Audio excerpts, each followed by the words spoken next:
Namaskar. I welcome my all sisters and brothers in this spiritual night interaction. Today's topic of discussion is on Lord Shiva, the historical background of his advent on earth, and about the specialties of his life. So here we should understand one thing, that how do we believe that there is God? This is a very important question, and scientists as well as spiritual philosophers, they have been all trying to understand it with the help of their own mechanism. But so far, when we trace the history of people's belief in God, then the oldest literature that we get in this respect is Rig Veda. Rig Veda is 18,000 years old, and it does not talk about God totally a straight way. The different compositions of rishis, they do speak that there is a supreme entity, there is an infinite entity, but there is not much light about the characteristic, about the phenomenon, so that a person can establish direct link with the supreme entity. And because of that, the ordinary people used to hear the scholarly discourse of the sages, of the great intellectuals, spiritual intellectuals, philosophical intellectuals of their age. But it was not possible for the common person, ordinary person, the large majority of the population, to understand what actually is meant by God, which was those days addressed as Brahma. When the rishis told Tadejati Tanajati Tadure Tadvantike Tadantarasya Sarvasya Tadu Sarvasya Vahata, that the supreme entity moves and also it does not move. It is mobile as well as immobile. It is inside everything and it is also outside everything. It is nearest to us and it is also farthest from us. So this type of description about the supreme entity was inconceivable for the common people. They could not think of an entity which moves and which does not move at the same time, which is nearest and which is also farthest from us. So they, in awe and in respect, reverence, used to bow their head before those scholarly persons, but they could not digest their teachings. But when Lord Shiva arrived and he told that he is the supreme entity, and you can ask for any boon, for any gift, and I will fulfill it. And then the devotees, they started thinking, oh, we have some person, somebody who can assure us to relieve us of any suffering. And therefore, when somebody who was in Varanasi and Shiva was on Kailash mountain, and that devotee in Varanasi cried, Lord Shiva, please come and help me. Demons are torturing me. I need your help. And immediately he found that Shiva appeared he killed that demon with the help of his trident, and then he immediately disappeared. And this type of phenomena happened at several places. Then the people started believing that, of course, there is an entity which at the same time can materialize himself at different places. He may remain at Kailash, he can come to Varanasi, he can go to Patna, he can go to Calcutta, Allahabad, Chennai, all these places at the same time he can be present. So from the personal God, means from the Shiva, they were able to understand that there is an impersonal God. And that impersonal God, that supreme entity, which is all pervading, which is omniscient, who is all knowing entity, is manifesting before me in the name and form of Shiva. Then they realize that yes, there is a supreme entity. So it was Lord Shiva, that means the personal God, who gave this feeling, this experience, this conviction in the people that there is supreme entity. Before that, common people could not understand the scholarly teachings of the sages and the intellectuals.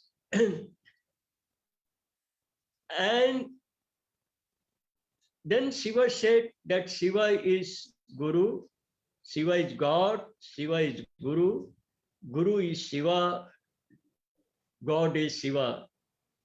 And he gave Guru Vandana, Akhanda Mandala Karam Vyaptam Jena Characharam Tat Padam Darshitam Jena Tasmai Shri Guruve Namah. Ajnana Timiran Dharsya Jnananjana Shalakaya Chakshuruna Militam Jena Tasmai Shri Guruve Namah. Gurur Brahma, Gurur Vishnu, Gurur Devo Maheshwara, Guru Reva Sakshat Brahma Tasmai Shri Guruve Namah. This was given to the people as a vandana, as a prayer to the Guru. And here Shiva says that Guru Reva Sakshat Brahma. That means Shiva is Sakshat Brahma. You can get all the things you want from Shiva because he is Sakshat Brahma, is God personified. God himself is manifesting in human form. Of course, Anandamurti ji now has made this change that Guru Reva Parama Brahma. I think it is my understanding that because of the intellectual development, because of the development of conscious mind, Kama Kosha, people will take it as very glib talker if somebody says he is Sakshat Brahma. So Baba Sri Anandamurti ji has said, Guru Reva Parama Brahma. He didn't say Sakshat Brahma.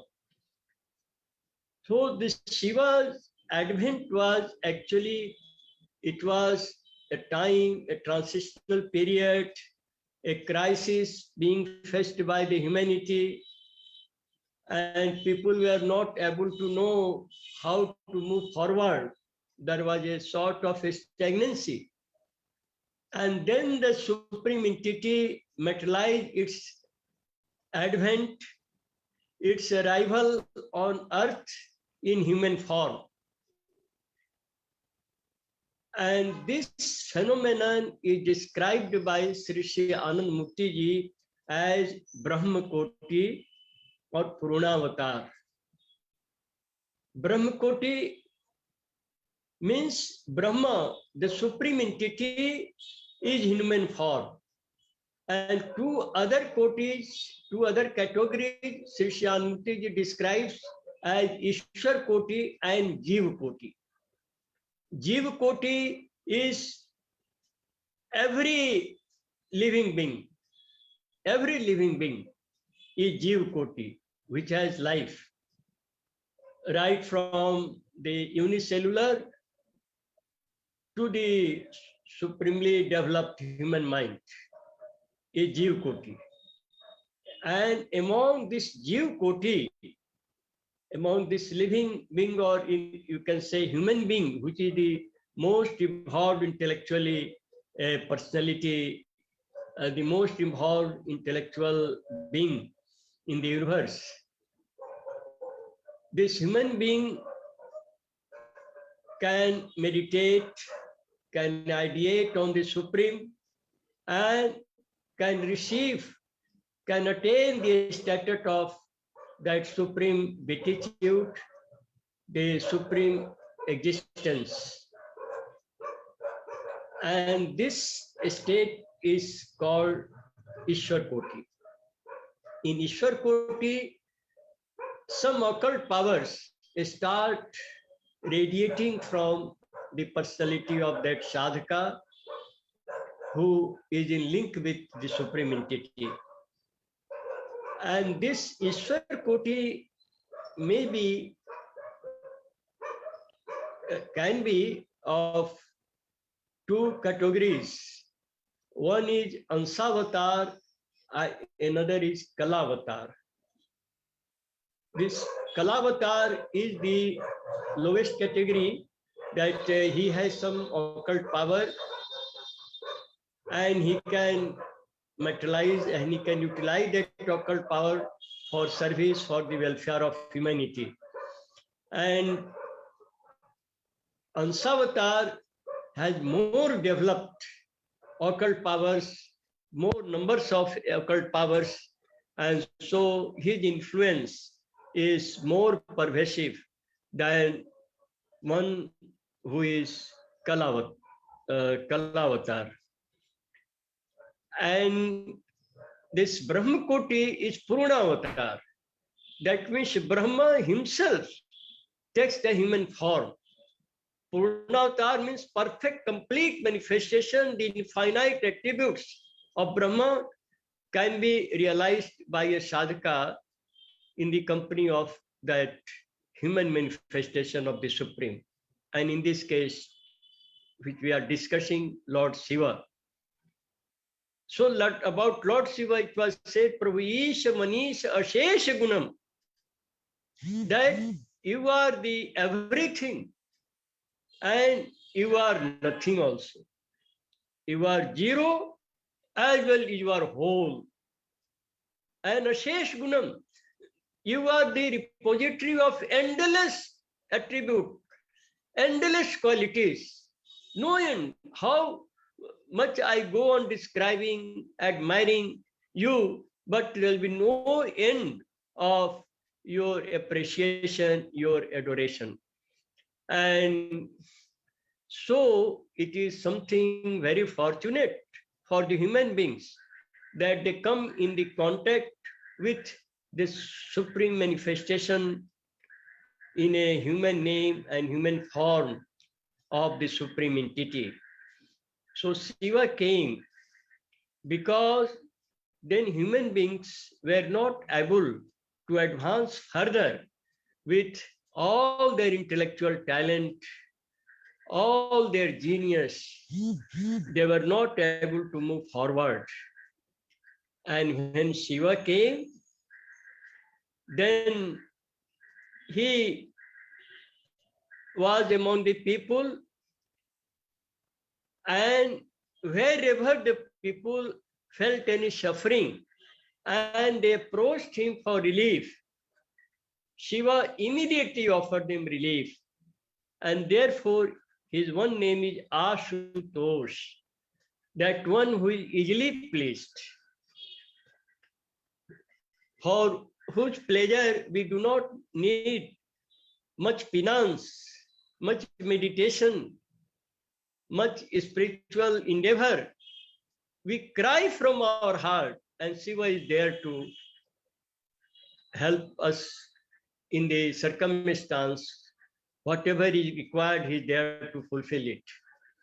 So it is something unique phenomenon, and we come across only ordinary human people, those who are intellectually developed, physically developed, or spiritually developed. but in them we do not find the complete manifestation of the Supreme. So when there is a complete manifestation, then it is called Mahashambhuti. And rest of Ishwar Koti or Jeev Koti, or I can say Ansavatar or Kalavatar, they are all a partial manifestation, but with some occult powers, some divine powers. But a Purnavatar is the 100% expression of the Supreme. That's why Shiva used to say Sakshat Brahma. And Sirsyan Murtiji says Param Brahma, both meaning the same. Only the context is different. Shiva used to say about himself, I am Guru, I am Sakshat Brahma. And so you should worship me. Because those days, intellectually, people were not very developed. So he did not dabble in philosophy and some high intellectual talk. A straight way he told people, and people accepted it. And they found that their belief, their trust in the words of Shiva was not misplaced. Whatever they wanted, Shiva fulfilled it. And so they, in his memory, they have prayed like anything. Namaste Sate Sarvalokashrayaya. Namaste Chite Vishwarupatmakaya. Like this, Tadekam Saranyam, Tadekam Varunyam, Tadekam Jagat Karanam Vishwarupam. With such beautiful verses, they pray to Shiva. And Shiva also blessed them with open hands. And that's why people started calling him Bhole Baba. Very simple. No ambiguity, no curvature, no double dealing, very straightforward. And they gave him such beautiful names. People gave him like Mrityunjaya, that if somebody was suffering from any ailment and he or she went to Shiva, Shiva just took out some plant, some medicinal plant, and gave it to him or the diseased person, and told him how to take it, and he got cured. So they believed that Shiva can never die because he knows the remedy of every ailment. So this Shiva is a historical Shiva who came before us. But besides this Shiva, in our spiritual treasury, we find there is also another Shiva, that is transcendental Shiva, philosophical Shiva. And there is another place which is called Param Shiva, that is biological Shiva, which is in our pineal gland. And in yoga psychology, it is called Sahasrar Chakra. So this philosophical Shiva, biological Shiva, and historical Shiva, all these three Shiva are one and the same. This is the guidance given to us by Sri Sri Anand Murti Ji. All these Shiva are one and the same. The supreme nucleus, the hub of the cosmos, the nucleus of the cosmos, the philosophical Shiva, and this biological Shiva, which is in our Sahasrar Chakra, and the historical Shiva who came 7,000 years ago. And this historical Shiva, actually, we mostly know about Puranic Shiva. And in Puranic Shiva, Shiva has been depicted in many ways, and many things are only imaginary, not properly given the historical life of Shiva. This Sri Sri Murti Ji has done, and his discourses are compiled in a book called Namah Shivaya Shantaya. So this historical Shiva, when he arrived, then these three races, These Aryans, Mongolians, and Austric Negroids. These three races which were in India at that time, Aryans have already arrived, and Mongolians and uh, Austrics, they were already the inhabitants of India, and Aryans had come from the Middle East. So all the three races were here, and they were fighting among each other. And in order to bring peace amongst the life of these three races, Lord Shiva married girls from all these three races. Aryan lady Parvati or Gauri, the Mongolian lady Ganga, and Austric Negroid Kali. He had three wives. From Parvati, he had a son Bhairav. From Kali, a daughter Bhairavi, and Ganga, a son Kartik. And Shiva is actually Mahakal as well, Mahashambhuti as well as Mahakal. Mahakal means whose Kul Kundalini is always in Sahasrar Chakra. Therefore, he is in the constant link with the Supreme Divinity. He is himself the Supreme Divinity. That means that's why his Kul Kundalini is all in Sahasrar Chakra. He can only speak truth and dharma. He can never make any error. This is my conviction, that Mahashambhuti cannot make an error. We have to believe his words as true and then find out the arguments, logic to establish it, to justify it. Because he speaks from Sahasrar Chakra. So he is Mahakal, so he is also the founder or originator or propounder of the spiritual science, the intuitional science. It is he who first time gave this knowledge of spiritual science, sadhana vigyan, the science of spiritual realization. First Guru, Adi Guru, he's called Adi Dev, Adi Guru. And then humans were able to know the real purpose of their existence, why they are born at all. What is the purpose of their coming to this earth? It was Shiva who gave this clarity, full clarity, not that he stopped after saying that God, the supreme entity, is the goal of your life. But he also showed the path, how you can reach that goal, how you can arrive there. So he is the originator of sadhana vigyan, the science of intuitional progress. And finally, establishment in the supreme beatitude. And this many stories go with him because it is 7,000 years old. But Sri Sri Anandamurti ji has said about him that he taught spiritual practice to his son Bhairav, to his daughter Bhairavi, not only the general yoga practices, but also high spiritual practices, including the cremation ground sadhana, to both his daughter as well as his son.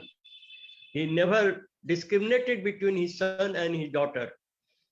But he did not teach this spiritual science to his son Kartik, born of Ganga.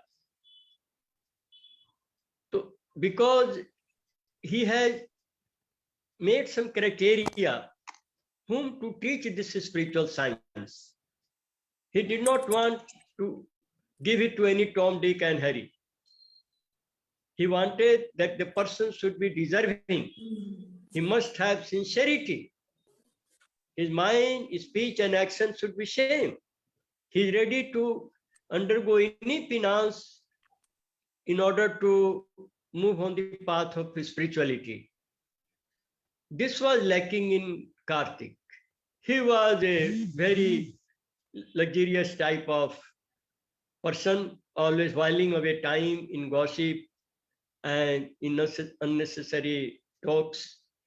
So Shiva did not teach him. Ganga knew very well that my son does not deserve it. So whatever Shiva has done, he is totally correct.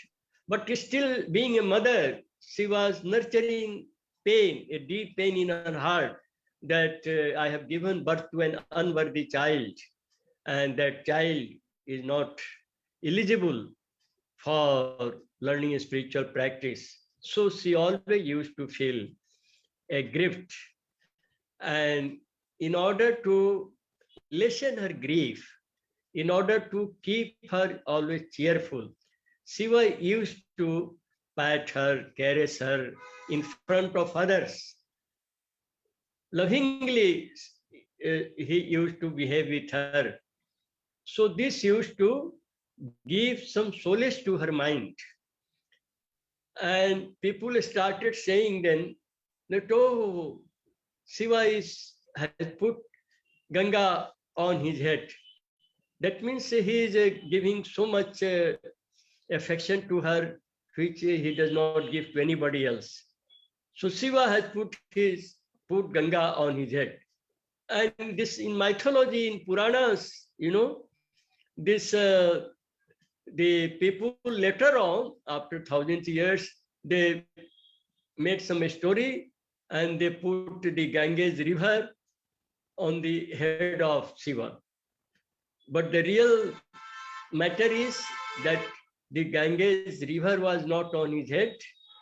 Only it was a proverbial expression, a sort of, you can say, witty expression that Shiva has put Ganga on his head. Similarly, many things which we believe actually did not exist, and we believe because of the stories we hear. But Anmurti ji has, in a nutshell, described about so many things connected with Shiva, which are not true, and so many things which are true. So another important point is that Shiva always wanted that people should live in harmony and happiness. And they were quarreling with each other. And that time there were clan clashes. And people, in those days, it was mostly hilly civilization. People, very few people are living on the plains. Mostly people are living on hills. And therefore, this hill is known as Gotra in Sanskrit. So the leader of that hill was the Gotra of those people who are residing there. When they went somewhere, they used to say, I am from Bhardwaj Gotra, means from the hill on which Bhardwaj is the main leader, is the head of that hill. Somebody said that I am from Kashyap Gotra. Like this, there are many Gotras, and there was, internecine clash among them. And Shiva wanted that they should live in happiness, they should live in harmony. This life is precious. Why should they waste their life in such a clashes, such a quarrel? So he said to them, he said to his disciples or those who used to come to him, that Atma Gotram Parityajya Shiv Gotram Pravishatu. That you forget all these Gotras, Kashyap Gotra, Bhardwaj Gotra, or Vaishampayan Gotra, or any other Gotra, and you say that my only Gotra is Shiva. Parityajya Sarvagotra Shiv Gotram Parveshatu. I accept only Shiv Gotra, no other Gotra. And he also said that Harme Pita Gauri Mata Swadesho Bhuvantrayam. Shiva is my father, Supreme Consciousness is my father, Supreme Principle is my mother, and this Tribhuvan, this cosmos is my motherland. I am a global citizen, I am a universal citizen. So such great ideology he gave to humans. And therefore, this historical Shiva, we can say that he is the father of human civilization. Had there been no advent of Shiva, humans would have been in very primitive stage, leading a very, I can say, rustic life, very savage life, very barbarous life. Shiva came, this historical Shiva, and he made people civilized. This is his greatest contribution, that people knew how to behave, the social norms, also how to sing, how to dance, this surgery, medicines, and so many things he gave. He blessed humanity with innumerable contributions. And the greatest contribution was that he gave this knowledge of dharma. He said to the people that ahar nidra bhaya maithunancha saman metad pashvi naranam dharmo hi te shamadike visheso dharme nehina pashvi samana. Ki hunger, sleep, fear, and sex. These four things are common in humans as well as in animals. So only being involved in these three activities does not make us a human being. There has to be some special feature. There must be distinctions so that we can differentiate between human beings and other living beings. And he said, what is that distinctive feature? He said, dharmo hi tesham adhiko vishesho dharme nehina pasvi samana. That dharma sadhana, the spiritual practice for the realization of supreme consciousness, the supreme entity,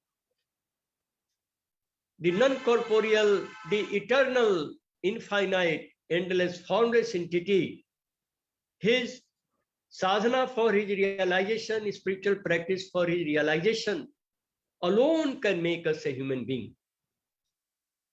So dharmo hi tesham adhiko vishesho dharmen hina pasvi samana. That if we do not practice spiritual science, then we are as good as animal.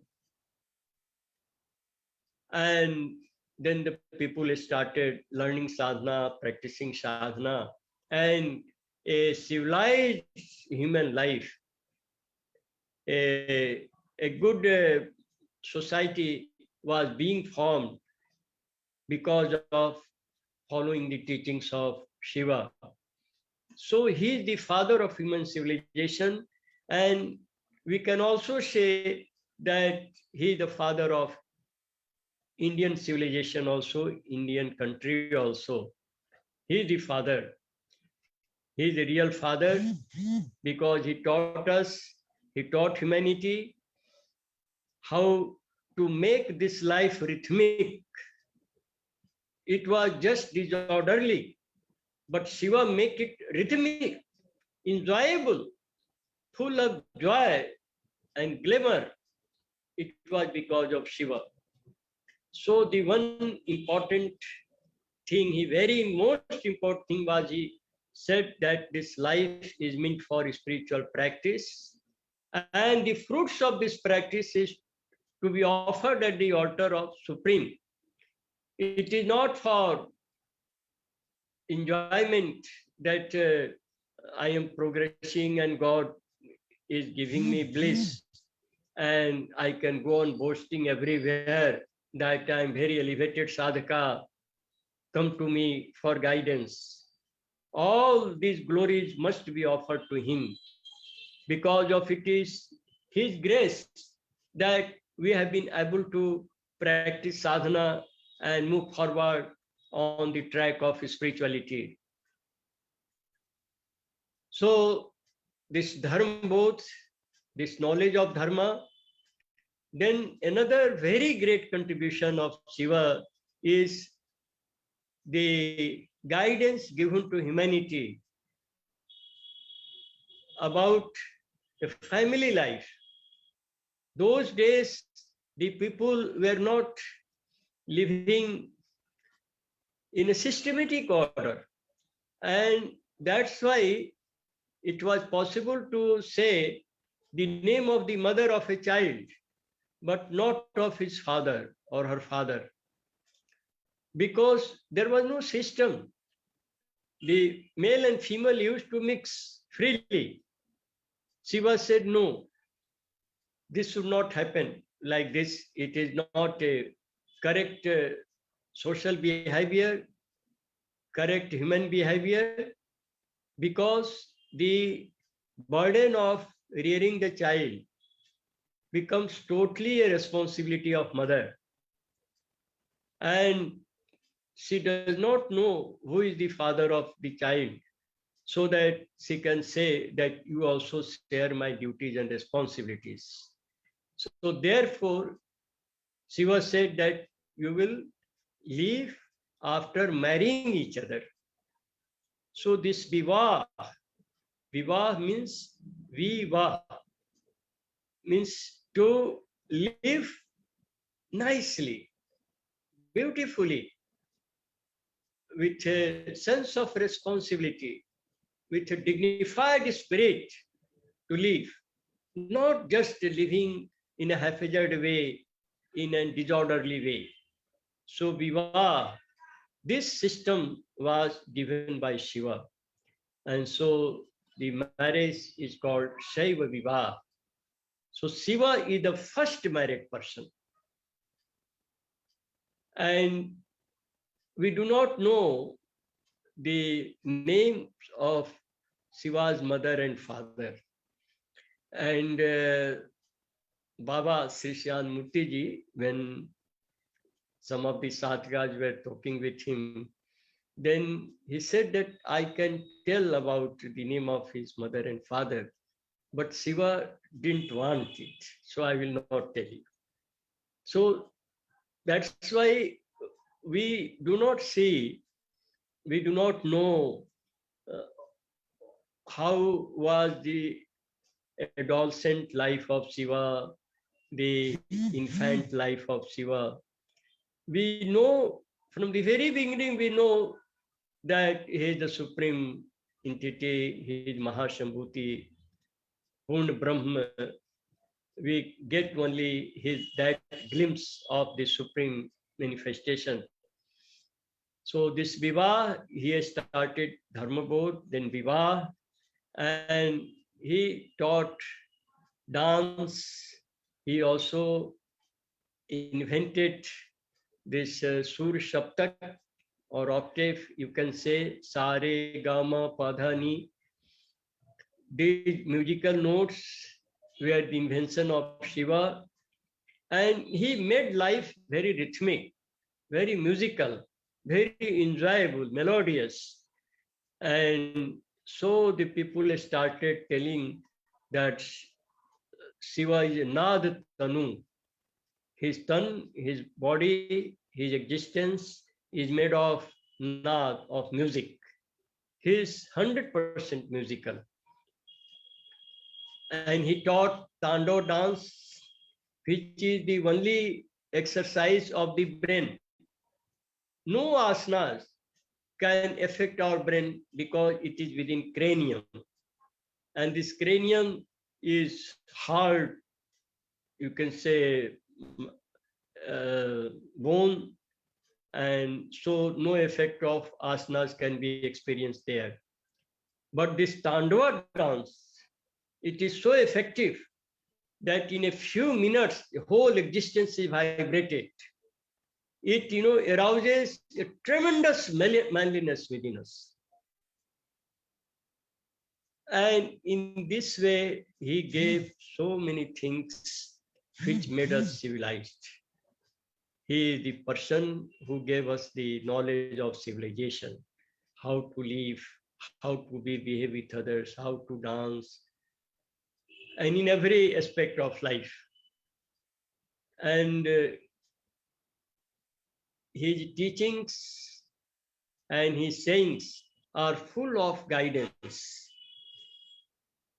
For an example, one of his sayings is that mithyavadi sada dukhi, that liars will always be unhappy. He also says, dharmo rakshati rakshita, those who protect dharma, dharma protects them.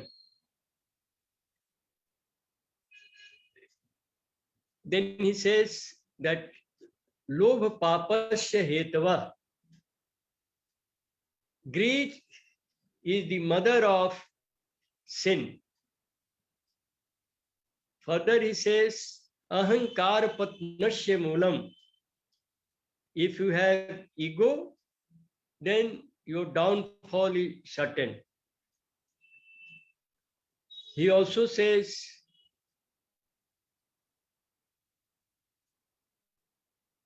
that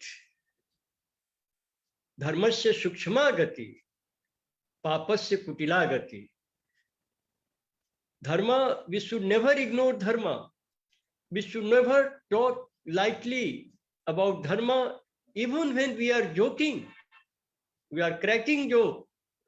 Then also we have to talk very respectfully, with full dignity about dharma. Otherwise, when the dharma will rebound, when we will boomerang, we cannot anticipate. Dharmasya sukshma, very subtle are the ways of dharma. And then he also says, papasya kutilagati, that the pap, the sinful actions, it always moves in a very zigzag way. There is always curvature. There is no straightforward movement when a person moves on the path of sin. He cannot be straightforward. So there are so many teachings like this. Another teaching, very beautiful teaching, is Shiva and Parvati used to talk with each other, and Parvati was herself a very good sadhika, very elevated sadhika, and that's why Shiva told her to ask questions and he will reply. So this her Parvati Shambhat, their talk is actually the spiritual treatise, the Tantra Shastra. So one of the questions of Parvati was how to achieve salvation, how to achieve moksha, permanent liberation. Then Shiva said, Atma Jnanamidam Devi Param Mokshaika Sadhanam Sukritahi Mano Bhita Jnani Chen Mukhamapniyat. The Atma Jnana, the experience of the self-realization, is actually the door to salvation. There is no difference between self-realization and the realization of God. I am God. This experience will come when we attain apex psychology, agreya buddhi, the pointed intellect, and then we will believe, will feel that life is blessed. It was not meant just for eating, drinking, sleeping, and then leaving this earth. It had a great purpose, and life become fortunate, blessed because of the experience of the Supreme Entity. So he said that Atm Jnanam Idam Devi Param Muksheka Sadhanam Sukritahi Manu Bhitva Jnani Chetin Moksha Man Vapniyat. This self-realization is the only way to attain salvation. And this human life is attained, it is available to us after great efforts, after great good sanskaras. It is not easily attained. Durlabham manusam janma. It is very difficult to attain human life. And more difficult is to make it worthwhile. To have this satisfaction that my life was not wasted. I am going empty-handed. Although I had number of successes in my life, but everything remains here. I cannot take anything from here. But when once a person attains self-realization, then this feeling of void, this nihilistic psychology is totally, absent. It becomes absent. It disappears from his mind. So therefore, this self-realization, howsoever difficulties one may face, but this is the real thing to be done in life. This human life is very precious. And this way he gave so many teachings. I think this short time is not enough for this. But one more thing I will say, and then I will ask, like that people should also put questions if they have any. That many, after this Shiva's glory spread on the earth, people some people were became very devoted, great devotee and disciples, and some were also very jealous that why Shiva's name is becoming very popular, he's becoming very famous, because his life was very simple. He used to live in mountains, also in the cemetery, the cremation ground, and just only Baghambar, this skin of tiger he used to wear. So very simple life. And still, because of his divine effulgence, his divine attributes, the people were the supreme attraction towards Shiva. And the king, who was his father-in-law, the father of Parvati, he became very jealous. And in order to humiliate him, he has conducted a yajna, and there he was condemning him with all his capacity. And Parvati could not tolerate it. And she jumped into the sacrificial fire and she ended her life. But before that, she declared that, "Oh, Father, what are you doing? Whom are you condemning? Are he is the Lord of the universe, the Kuber, the God of wealth, always standing before him with folded hands. This whole universe is under his control. And I am his most obedient. And you are condemning, I can't tolerate. Father, my years have become sinful. My whole existence have become sinful after hearing these reprehensible words from you. And I can't keep my life." And she jumped into that sacrificial fire and she ended her life.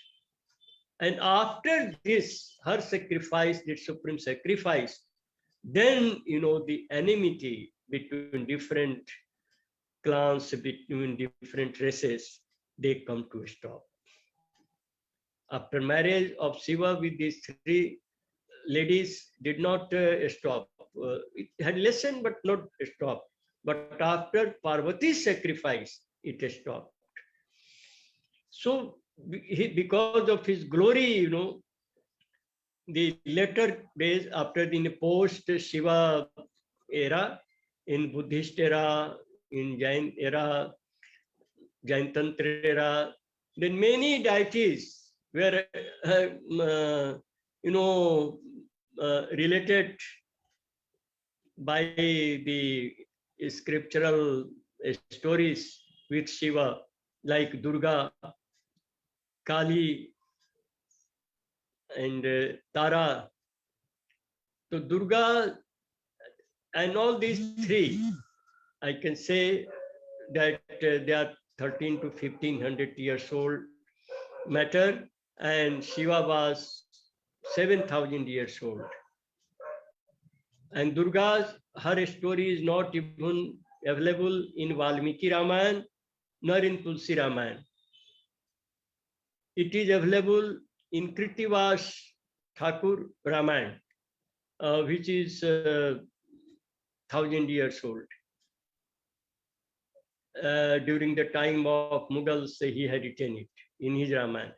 But in Tulsi Ramayana, as Ramcharitmanas and Valmiki Ramayana, which was Valmiki was 2,000 years old, and Tulsi is, of course, Mughal period, maybe 1,000 or 800 years old. This anything about Durga is not mentioned. It Kritivas Thakur book, it is mentioned, and in Markandeya Puran also there is a story of Durga, that the gods came together and they assembled and they got all their powers mingled into one, and then Durga was born. This mythological story. And that Durga killed the demon Mahishasur. So Durga is in Markandeya Puran, and then in Kritivas was the first person to write in Bengali. And thereafter, one king of Bengal, Kansh Narayan, he was a wealthy person. He was king, and a lot of money and diamond and golds were with him. So he wanted to celebrate Rashu Yajna. So when he called the scholars and said that I want the Rashu Yajna to be done here, I have enough wealth for that. They said, no, it is Kali Yuga and it is not possible. But since you want to spend money for what doing such a great worship, so let us do this Durga Puja. And the 700 slokas of Markandeya Puran, which is called Sri Chandi also, and Durga Saptashati, 700 slokas, that is used in the worship of Durga. And it is said that Durga is the wife of Shiva. How she can be wife? She is only 1500 years old, and Shiva is 7,000 years old. But then this worship started, the people are credulous, devotional minded, so it is very easy to motivate their mind in order to believe in this type of stories. So, but Durga is actually a fictional goddess, I can say. And in those days, there were the various categories of literature. The Purana was in which the events are not true, but there is educative value. Like here, the educative value is that all the good persons, if they join together, if they are organized, united, they can kill any demon, they can do wonders in the society, constructive as well as in fighting against the demons. Their energy can be utilized. But worshipping a goddess and claiming that she is the wife of Shiva is not a real service to society. And this was done in order to give importance to Durga. So let us now understand that this is not actually, historically it is not correct. And similarly, Kali, there was, this post Shiva Tantra and Bauddha Tantra, Jain Tantra, when they were intermingling, when there was synthesis in them, then they had evolved one 10 Mahavidya, in which Kalika, Baglamukhi, Chinnamasta, Sodashi, and several others, Jayanti. There are 10 Mahavidyas, they evolved. So this was actually an idea, like about Kalika. It is said that Digadavasana means without any cloth. So this is the stage when there was no creation. God has yet to do creation. So totally black, and Kali, Syam Varna, so it is totally black, and no cloth means the directions were different directions where his cloth, how the supreme entity can wear cloth, because there was no creation at that time. So similarly, the other Tara, about Tara also, Shobhagya Vardhini, that the entity which can be supreme goddess who can give us fortunes, she was called Tara. But this Tara is also actually Buddhist deity, and it was accepted by the Puranas, Hindus.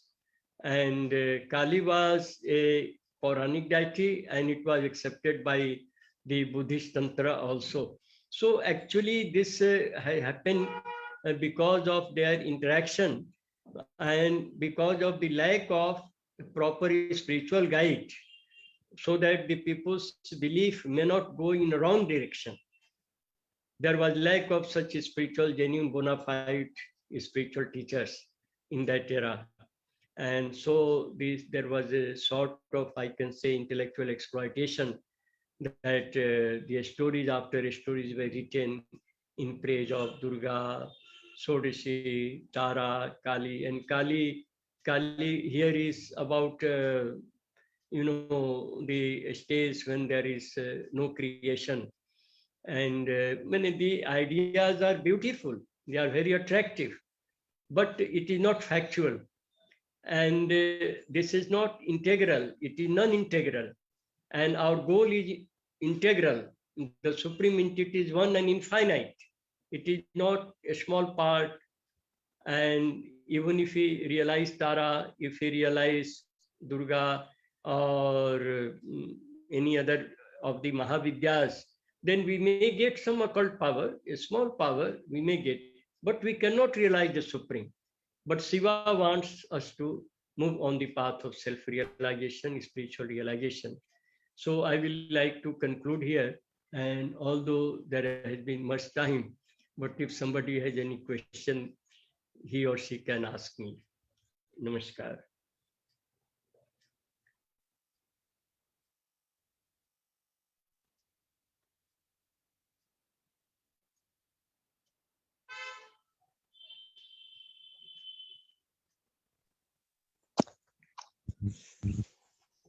Thank you very much, sir. Yes. The session was helpful and interesting. Nidhi, you have any questions? You can ask. Yeah.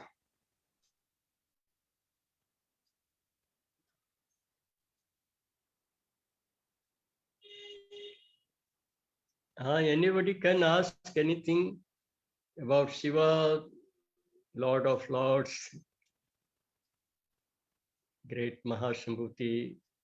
His remembrance makes mind sanctified. I feel very happy to say a few words on Shiva. I will Dada, namaskar. Namaskar. So I came to know that Bhagwan Shiv also gave Avidya Tantra as well. He also introduced Avidya Tantra. So why there was a need of Avidya Tantra? Do we have any visibility to it? The need is if you do not have to live in darkness, how you will know there is something like light? If you do not eat chili, how can you get the taste of or differentiate the taste of sweetness? So this universe is the creation of duality. The Lord is one, infinite, eternal, imperishable. But when he created, then the creation was because of the power of avidya. Because avidya alone can make one many. It alone can create varieties. Aghatan, ghatan, patiyasi maya. Aghatan, which has not happened, the maya, the supreme creative principle, can materialize it. So from vidya and avidya, the both are from the same source. Both are infinite, vidya and avidya.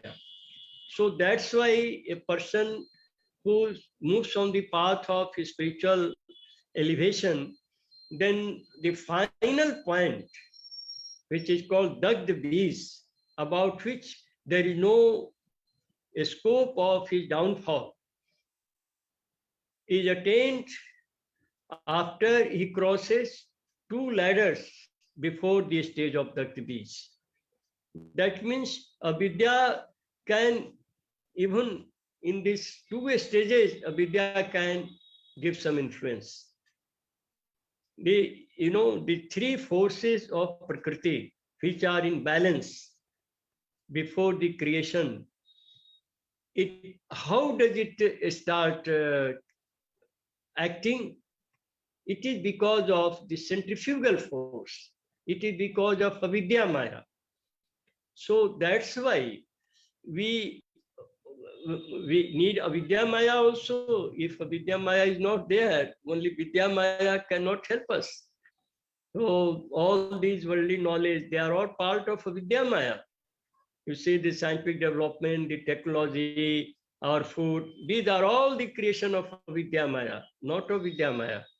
Vidya maya will take us above the corporeal existence, above this material existence, to the psychic existence, then to spiritual existence. So that's why those even who are in a Vidya Maya doing something, Shiva balanced both. So he is actually the god of yoga as well as bhoga. Nothing is outside of him.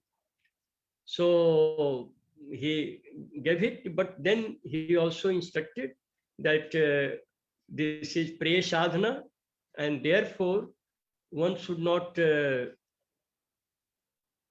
go beyond a certain limit, because the mind has to be moved towards the supreme. It has not to be crucified. So that's why he gave Avidya Tantra also. Thank you, Acharya ji. Thank you very much. It's very clear explanation. Thank you. Namaskar. Any other question?